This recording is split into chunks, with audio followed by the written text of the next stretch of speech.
Hello students, today we'll see the third part in Unit 3 of Civics. Chief Minister. In the scheme of parliamentary system of government provided by the Constitution, the governor is the nominal executive authority and the Chief Minister is the real executive authority. In other words, the governor is the head of the state while the Chief Minister is the head of the government. Chief Minister பற்றி நம்ம இப்போ பார்க்கலாம். So நம்மளோட constitution நம்மளோட அரசியல் அமைப்பு வந்து parliamentary system தான் நம்மளுக்கு கொடுத்துருக்காங்க. ஸோ அதை தான் நம்ம ஃபாலோ பண்ணுறோம். ஸோ அதுபடி பார்த்தா நம்ம கவர்னர் வந்து நம்மளுக்கு ஒரு நாமினல் எக்ஸிக்யூட்டிவ் தான், ஒரு பேரளவு தலைவர்னு தான் இருப்பார். சீஃப் மினிஸ்டர் தான் ரியல் எக்ஸிக்யூட்டிவ், அவர் தான் உண்மையான தலைவராக இருக்கிறாரு அப்படின்னு சொல்லலாம். The appointment of the chief minister. The chief minister is appointed by the governor of the state. The term of the chief minister is not fixed. He may remain as the chief minister as long as he enjoys the support of the majority of the members of the legislative assembly. He has to resign when he loses confidence of the majority in the assembly. It is understood that normally he completes 5 years term like other members in the legislative assembly. நம்ம இப்போ chief மினிஸ்டரோட appointment பற்றி பார்க்க போகிறோம். Chief minister யார் appoint பண்ணுவாங்க அப்படின்னா நம்ம governor தான் அப்பாயிண்ட் பண்ணுவார். ஸோ அவரோட பதவிக்காலம் அப்படின்றது ஒன்றும் நிர்ணயம்லாம் கிடையாது.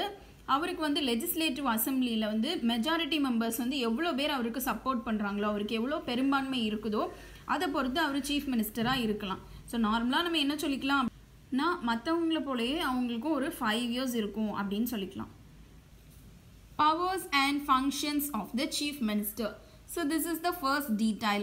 First heading is we are going to see the powers and functions of chief minister relating to the council of ministers. The first point is the chief minister recommends the persons who can be appointed as ministers by governor. He allocates the portfolios among the ministers. He shuffles and reshuffles his ministry. He presides over the meetings of the council of ministers and influences its decisions. He guides, directs, controls and coordinates the activities of all the ministers. நம்ம இப்போ சிஎம்மோட powers and functions என்னன்னு பார்க்க போகிறோம். எதை பொறுத்தவரையிலனா council of ministers, அமைச்சரவையை பொறுத்தவரையில், அமைச்சர்களை பொறுத்தவரையில் சிஎம்மோட பவர்ஸ் அண்ட் ஃபங்க்ஷன்ஸ் என்ன இருக்குது அப்படின்னு பார்க்க போகிறோம். ஸோ எந்தெந்த அமைச்சர்களை வந்து எந்தெந்த இதுக்கு அப்பாயிண்ட் பண்ணலாம் அப்படின்ற ரெக்கமெண்டேஷன் யார் கொடுப்பாங்கன்னா சீஃப் மினிஸ்டர் தான் கொடுப்பாங்க. அமைச்சர்கள் எல்லாம் அப்பாயிண்ட் பண்ணுறது வந்து கவர்னர் அப்பாயிண்ட் பண்ணுவார். He allocates the portfolios. Portfoliosனா டிபார்ட்மெண்ட், அதாவது எந்தெந்த மினிஸ்டருக்கு என்னென்ன டிபார்ட்மெண்ட் கொடுக்கலாம், யாருக்கு ஹெல்த் டிபார்ட்மெண்ட், யாருக்கு எஜுகேஷன் டிபார்ட்மெண்ட், அந்த மாதிரியான இதெல்லாம். He shuffles and reshuffles his ministry. So அவர் தான் வந்து அவரோட அமைச்சரவையை மாற்றி அமைக்க அவருக்கு அதிகாரம் இருக்குது. அவர் தான் எல்லா மீட்டிங்க்கும் வந்து தலைமையேற்று நடத்துவார், எல்லா முடிவுகளையும் அவர் தான் எடுப்பார். அவரோட மினிஸ்டர்ஸ் எல்லாத்தையுமே அவர் வழி நடத்துகிறாரு, அவர் கண்ட்ரோல் பண்ணுறாரு, கோஆர்டினேட் பண்ணி அவங்களோட ஆக்டிவிட்டீஸ்லாம் எப்படி இருக்குது அப்படின்றத அப்பப்போ பார்த்துட்டே இருக்க வேண்டியது சீஃப் மினிஸ்டரோட பொறுப்பு. Relating to the governor. He advises the governor in relation to the appointment of the following official people. So first one is Advocate General of the State, State Election Commissioner, Chairman and members of the State Public Service Commission, Chairman and members of the State Planning Commission. So இப்போ கவர்னரை பொறுத்த வரையில் சிஎம்க்கு என்னென்ன power எல்லாம் இருக்குது அப்படின்னு பார்க்குறோம். So கவர்னருக்கு வந்து அவர் தான் இவங்க எல்லாரையுமே வந்து அப்பாயிண்ட் பண்ணுவார். ஸோ அதில் இவர் அட்வைஸ் கொடுக்கலாம், சிஎம் வந்து அட்வைஸ் கொடுக்கலாம். யாரெல்லாம் அப்பாயிண்ட் பண்ணுவாங்கன்னா advocate general of the state, state election commissioner, chairman and members of the state public service commission, chairman and members of the state planning commission. So இது எல்லா அப்பாயின்மெண்ட்லேயுமே வந்து சிஎம் வந்து கவர்னருக்கு அட்வைஸ் கொடுக்கலாம். Chairman and members of the State Finance Commission.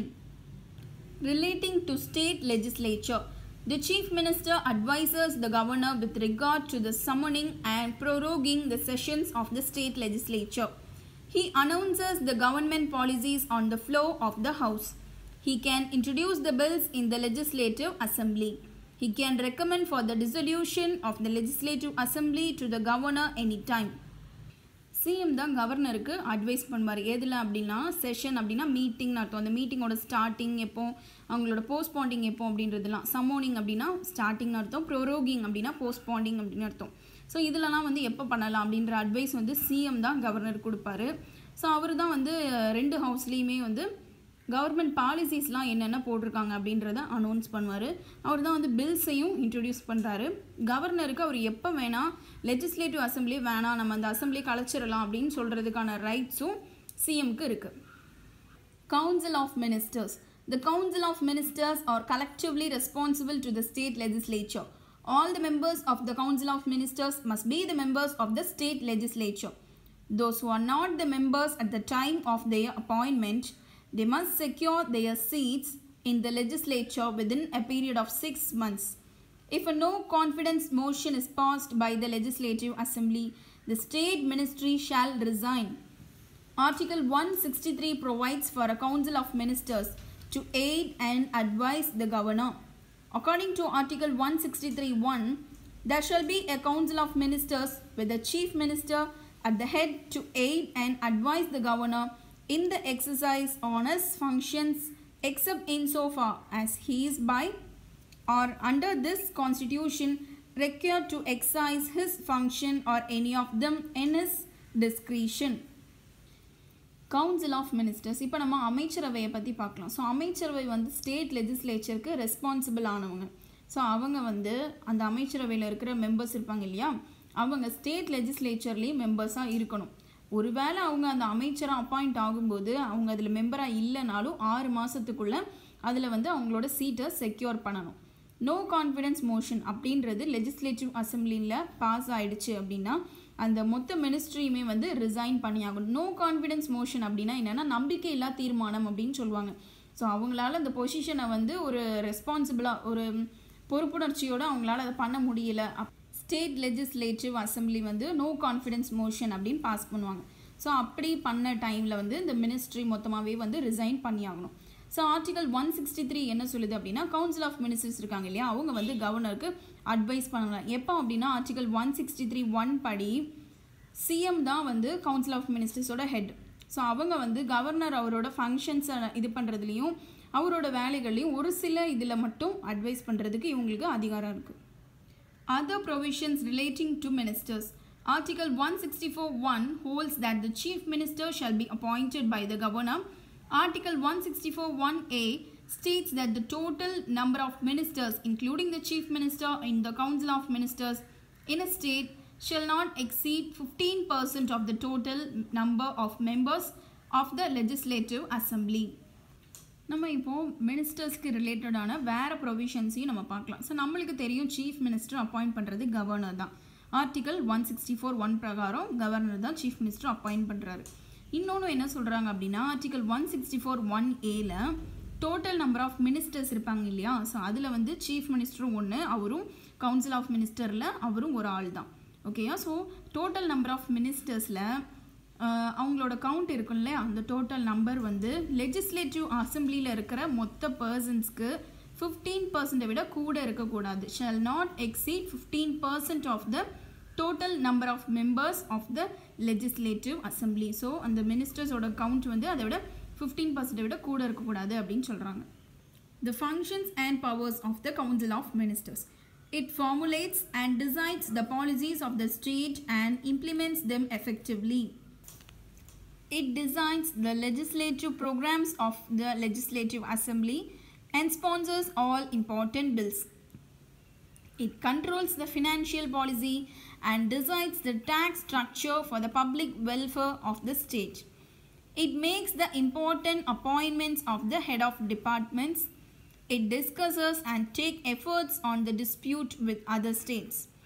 It frames the proposal for incurring expenditure out of state reserves. It decides all the bills, whether ordinary bill or money bill, to be introduced in the Legislative Assembly. Each minister of the Council of Ministers supervises, controls and coordinates the department concerned. Annual budget statement, called as the budget, is finalized by the Council of Ministers. So council of ministers இருக்காங்கல்ல, அவங்க தான் வந்து ஒரு ஸ்டேட்டுக்கு ஒரு பாலிசியை வந்து முடிவு பண்ணுறது, அதை நடைமுறைப்படுத்துகிறதும் அவங்க தான் வந்து லெஜிஸ்லேட்டிவ் ப்ரோக்ராம்ஸை முடிவு பண்ணுறது, அதுக்கப்புறம் இம்பார்ட்டன்ட் பில்ஸை முடிவு பண்ணுறதும் அவங்க தான். ஃபினான்ஷியல் பாலிசி இருக்குல்ல, அதை கண்ட்ரோல் பண்ணுறது, வரி கொள்கை வந்து விதிக்கிறது, இது எல்லாமே வந்து கவுன்சில் ஆஃப் மினிஸ்டர்ஸ். மற்ற மாநிலங்களுக்குள்ள நம்மளுக்கு பிரச்சனை இருக்கும் இல்லையா, ஸோ அதை தீர்க்கிறதுக்கும் அவங்க தான் எஃபர்ட் எடுப்பாங்க. டிஸ்பியூட்ஸ் அப்படின்னா ப்ராப்ளம்ஸ் அப்படின்னு அர்த்தம். அதுக்கப்புறம் செலவுகள் இருக்கும் இல்லையா, செலவுகளுக்கான இதையும் வந்து அவங்க தான் முடிவு பண்ணுவாங்க. அப்புறம் ஒரு பில் வந்து இப்போ லெஜிஸ்லேட்டிவ் அசம்பிளியில் இன்ட்ரடியூஸ் பண்ணுறாங்கன்னா அது சாதாரண பில்லா இல்லை மணி பில்லா அப்படின்னு சொல்லி முடிவு பண்ணுறதும் இந்த கவுன்சில் ஆஃப் மினிஸ்டர்ஸ்.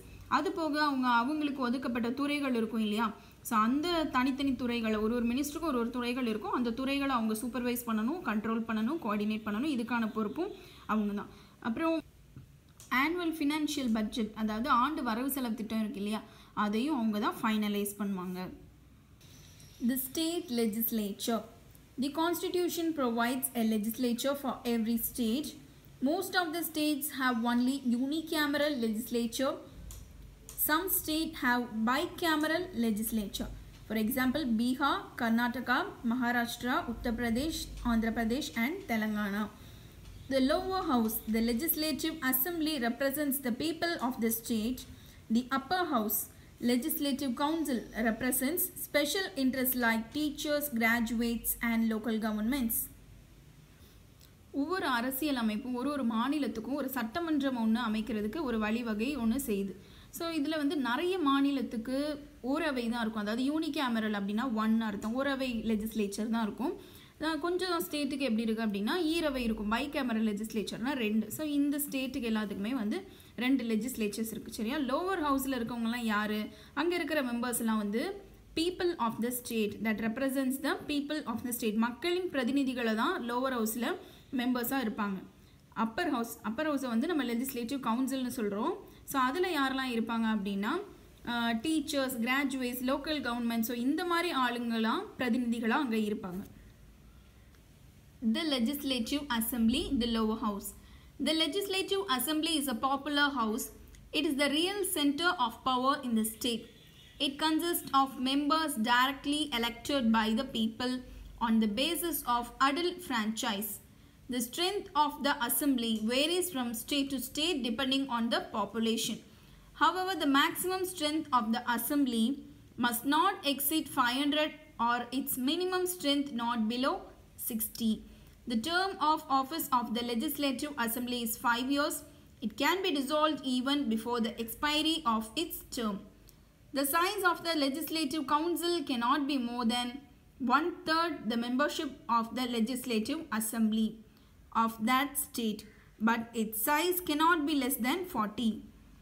நம்ம இப்போ சட்டமன்ற கீழவை பற்றி பார்க்க போகிறோம், அதாவது லோவர் ஹவுஸை பற்றி பார்க்க போகிறோம். ஸோ லோவர் ஹவுஸில் உள்ள உறுப்பினர்கள் எல்லாம் எப்படி எலெக்ட் பண்ணுறோம், நம்ம வந்து நம்மளோட மக்களை வச்சு தான் எலெக்ட் பண்ணுறோம். எந்த பேசிஸ்லனா அடல்ட் ஃப்ரான்ச்சைஸ் அப்படின்னா 18 வயசு ஆயிருக்கவங்க எல்லாருமே ஓட் பண்ணலான்ற உரிமை நம்ம நாட்டில் இருக்கு இல்லையா. ஸோ அது பிரகாரம் நம்ம ஓட் பண்ணி தான் நம்மளோட லோவர் ஹவுஸோட மெம்பர்ஸை நம்ம எலெக்ட் பண்ணுறோம். ஸோ அவங்களோட ஸ்ட்ரென்த் வந்து ஒரு மாநிலத்தை பொறுத்து வேறுபடும். ஏன்னா பாப்புலேஷன் எங்கே நிறைய இருக்கோ அதை பொறுத்து வேறுபடும். ஸோ நம்ம என்ன ஒரு லிமிட் வச்சுருக்கோம் அப்படின்னா மேக்ஸிமம் ஸ்ட்ரென்த் வந்து 500க்கு மேலே இருக்கக்கூடாது, மினிமம் வந்து 60க்கு கீழே இருக்கக்கூடாது அப்படின்னு வச்சுருக்கோம். அவங்களோட பதவிக்காலம் வந்து 5 வருஷம். ஆனால் 5 வருஷத்துக்கு முன்னாடியே எப்போ வேணாலும் அந்த அவை கலைக்கப்படலாம். It can be dissolve even before the expiry of its term.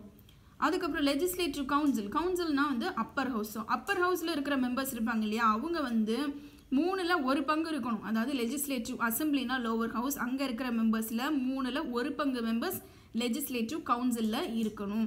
40க்கு கீழே இருக்காமல் இருக்கணும். சரியா, இப்போ இங்கே வந்து லெஜிஸ்லேட்டிவ் அசம்பிளியில் என்ன சொன்னால் 60க்கு கீழே இல்லாமல் இருக்கணுன்றோம், இவங்களுக்கு வந்து 40க்கு கீழே இல்லாமல் இருக்கணும் அப்படின்னு சொல்கிறோம்.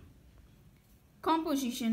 The Legislative Assembly of Tamil Nadu consists of 235 members, out of which 234 members are directly elected by the people from the constituencies on the basis of adult franchise, and 1 member is nominated by the governor from the Anglo-Indian community. நம்ம தமிழ்நாட்டில் legislative assembly அதாவது கீழவையில் 235 உறுப்பினர்கள் இருக்காங்க. அதில் 234 பேரை வந்து நம்ம மக்களே டைரெக்டாக ஓட் பண்ணி எலெக்ட் பண்ணுறாங்க.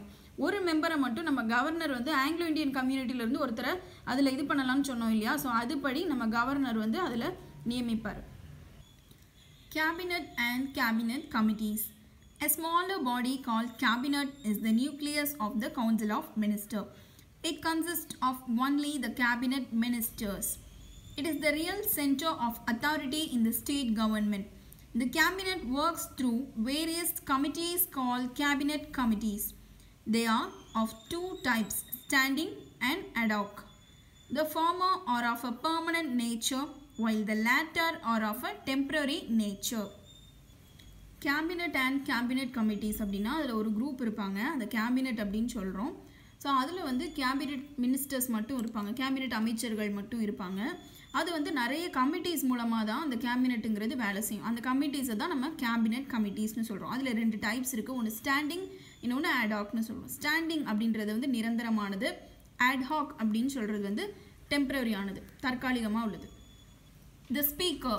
The Legislative Assembly elects 2 of its members as the Speaker and Deputy Speaker. The Speaker may be removed from office by a resolution of the Assembly after giving a 14 days notice. Such a resolution must be passed by a majority of the members present at the time of voting. The Speaker does not vacate his office when the Assembly is dissolved. He continues to be the Speaker until the first sitting of the new Assembly. While the office of the Speaker is vacant, the Deputy Speaker performs his functions. Legislative assembly இருக்குல்ல, so அவங்க அங்கே உள்ள மெம்பர்ஸ்லேயே 2 பேரை ஸ்பீக்கராகவும் deputy ஸ்பீக்கராகவும் அவங்க elect பண்ணுறாங்க.